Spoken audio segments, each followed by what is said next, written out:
Election Day in Georgia is 2 weeks from today. WLB News 10 is committed to covering those big races and the issues all across South Georgia. Today we're focusing on the race for Albany Ward 1 Commissioner, which covers the city's east side. WLB News 10's Riley Armont reports on the challenges and opportunities on that side of the Flint River. One of the hottest topics for this year's municipal elections is development on the east side. Right now, I'm currently sitting in Nolan's Hardware on Oglethorpe, and the owner, Mitch, says the reason he opened his business here is because the east side needed it. I think the city of Albany could step up and put a little more law enforcement on this side of town and patrol, a little higher patrol. Other opportunities are all around the east side. Residents often have to cross the river to go shopping or to find more dining options. Investors like Mitchell Nolan believe perception is a barrier. A lot of people don't feel safe in East Albany. They look at East Albany as a crime-infested community.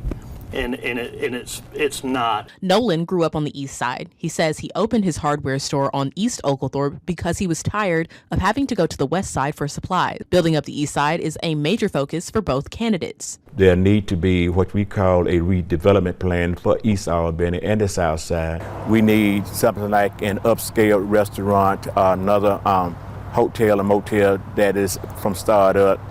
And we need some small shopping centers like retail stores to relocate to East Albany. Howard is the current commissioner for Ward 1, which includes the east side. This year, he faces a challenger who also agrees that the east is in need of better care and attention. There are areas where we need to fix facilities for our youth. There are areas where we just lack care. And so I think if we put more focus into those areas in East Albany, then we will start to see a one Albany. Nolan says one of the ways he sees Albany progressing is through the addition of restaurants and healthier food options. And he also says that this part of the city could be handled with more care. More of a free, do whatever you want type community. They could step up their patrol in the police department. Also, just invest a little bit more into East Albany as far as maintenance, cleaning, things like that, It's the first in a series of reports about Albany's east side. Follow my WALB Facebook page for previews of future stories. Riley Armont, WALB, your hometown news source.